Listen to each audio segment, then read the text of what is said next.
Hello दोस्तों, कार्तिक माह की बहुत बहुत शुभकामनाएं। दोस्तों, कार्तिक माह का दिन पूजा पाठ के लिए बहुत ही ज्यादा शुभ माना गया है। कहते हैं कि इस महीने अगर आप पूजा पाठ विशेष रूप से कर लेते हैं तो पूरे साल का फल मिलता है। अगर आप कार्तिक स्नान करते हैं तो सभी मनोकामनाएं पूरी होती हैं, मोक्ष की प्राप्ति होती है। और कार्तिक स्नान अगर आप नहीं कर पाए हैं तो आप 5 दिन कार्तिक स्नान कैसे कर सकते हैं उसके बारे में मैं बताऊंगी। 365 बत्ती किस तरह से जलानी है, 108 बत्ती कब जलेंगी, कब हमें कार्तिक पूर्णिमा पे गंगा स्नान करना है घर में ही, और कब हमें कार्तिक पूर्णिमा पे दीपदान करना है गंगा मैया का। तो सभी चीजें मैं बहुत ही इजी तरीके से आपको बताऊंगी। वीडियो के लास्ट तक बने रहिएगा। कैसे कैसे आपको ये 5 दिन स्नान करना है यदि आप नहीं नहा पाए हैं। अगर आप नहा भी रहे हैं तो आपको कैसे ये 5 दिन पूजा पाठ करना है अच्छे से समझ लीजिएगा दोस्तों। तो सबसे पहले बता देती हूँ कि कार्तिक पूर्णिमा का विशेष महत्व होता है, और कार्तिक का जो महीना चल रहा है इसका अलग विशेष महत्व है।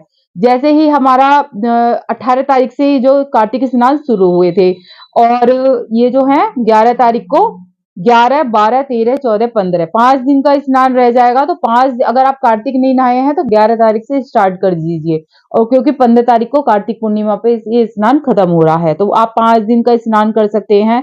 और 5 दिन कैसे कैसे पूजा करनी है अच्छे से समझ लीजिए। तो उससे पहले आपको दिन छिपे, मतलब जैसे कि दिन अंधेर में नहाना है, यानी कि 4 से 5 बजे के बीच। 4 से 5:30 भी हो जाएंगे तो आपको कोई परेशानी नहीं है, 4 से 5:30 के बीच भी आप नहा सकते हैं। तो इससे ज्यादा टाइम नहीं करिएगा आप। तो इसके बाद आपको नहाने के बाद सबसे पहले तारों को जल चढ़ाना है। इससे पहले आप अपने घर में थोड़ी सी सकेर लीजिए, जो बासी है उसे निकाल दीजिए, और अपने मेन गेट पर वो कर दीजिए, धो दीजिए मेन गेट को। अगर धो भी ना रहे हैं तो एक लोटा जल अपने मेन गेट पर डाल दीजिए, और एक दिया जला दीजिए मेन गेट पे। इतना आपको सुबह सुबह करना है। फिर आप अपने नहा धो लीजिए, तुलसा जी, मतलब नहा के ही आप दिया जलाएंगे मेन गेट पे। आप धो सकते हैं पहले। उसके बाद स्नान करने के बाद आपको सबसे पहले तारों को जल देना है। तारों को जल देने के बाद आप तुलसा जी में एक दिया जलाइए, और वहीं पर आपको पूजा करनी है। एक अपने मंदिर में, घर का जो मंदिर हो आपका, वहां पर एक दिया जरूर जला दीजिएगा। और फिर आपको पूजा पाठ करनी है। तो कार्तिक जो अध्याय है आपके, महात्म जो है वो तो आपको अब नहीं सुने जाएंगे, क्योंकि बहुत ज्यादा 35 अध्याय हैं। तो 5 दिन में 35 अध्याय नहीं हो सकते। जैसे आप कहीं जा रहे हैं तो आप सुन सकते हैं, पंडित जी वगैरह सुना रहे हैं, मंदिर जा रहे हैं तो आप सुन सकते हैं, लेकिन इस समय आप कहानी सुन लीजिए। और श्रीमन नारायण नारायण का जाप कर सकते हैं तुलसा जी के आगे बैठकर। और वो भजन कीर्तन कर सकते हैं, तुलसा जी की आरती कर सकते हैं। ये सब चीजें आप कर सकते हैं। मैंने अलग से वीडियो बना रखी है, पूरा व्लॉग दे रखा है कि मैं किस तरह से स्नान कर रही हूँ, आप देख लीजिएगा। 10-15 दिन पहले ही मैंने व्लॉग डाला है। तो बहुत सारी चीजें डाल रखी हैं, कार्तिक स्नान की कहानी डाल लिखी है मैंने, अध्याय भी डाल रखे हैं, वो मैं शेयर करती रहती हूँ सुबह के समय, तो आप देख लीजिएगा। अच्छा, अब कैसे स्नान करना है अब जान लेते हैं। अगर आप 5 दिन स्नान कर रहे हैं तो 365 बत्ती आपकी तैयार करनी है कार्तिक पूर्णिमा के लिए। 108 बत्ती तैयार करनी है आपको। ये जो तुलसी जी की विवाह होगा, तुलसी जी का जो विवाह होगा, तो उसके लिए आपको 108 बत्ती तैयार करनी है। उस समय 108 बत्ती चलेंगी। जितना दीपदान हो सके आप इन 5 दिनों में खूब करिएगा दीपदान। जितना दीपदान करेंगे उसका बहुत ही ज्यादा फल मिलेगा। एक दीपक का भी फल मिलता है। जैसे आपने सुना होगा, एक चुईया थी, तो उसने क्या करा था कि वो चुईया घी खाने के लिए, किसी की बत्ती जल रही थी और वो बुझने को हो रही थी, तो वो घी की लालच में चुईया जो थी वो ऊपर, उसकी चोंच मारा उसने। और चोंच जैसे ही मारी घी खाने के लिए, तो वो बत्ती ऊपर हो गई, उसकी लौ तेज हो गई, बुझने वाली थी वो। तो उस चुईया को उसका भी फल मिला, ऊपर जो बत्ती करने का भी उसे इतना ही फल मिला। वो अपनी जो चुईया योनि से एक सुंदर रानी के रूप में उसने जन्म लिया था।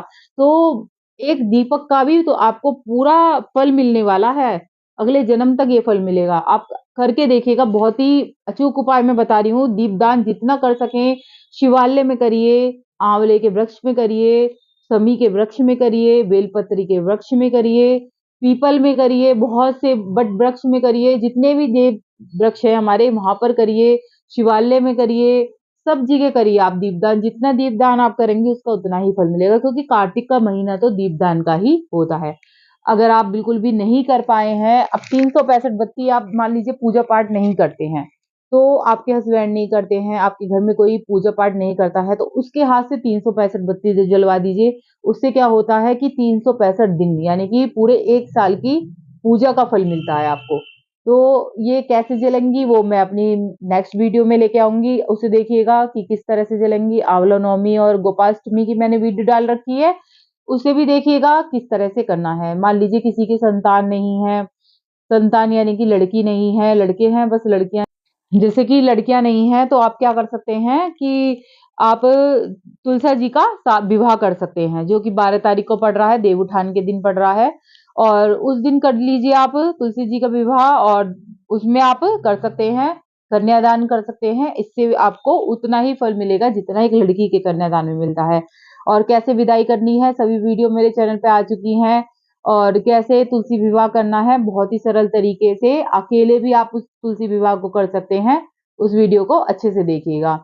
और कुछ अगर पूछना चाहते हैं तो ज़रूर पूछिएगा। 5 दिन आपको बिल्कुल भी खाली नहीं जाने देने हैं। 11 तारीख से 15 तारीख तक नहाना है। 18 अक्टूबर से शुरू हो गए हैं कार्तिक मास और 15 तारीख तक चलेगा, तो 5 दिन हो गए 11 से 15 तक। 5 दिन आप नहाइए, उसका पूरा फल पाइए। और दीपदान बहुत कुल मिला के ये दीपदान खूब करिए जिससे आपको पूरा फल मिल सके।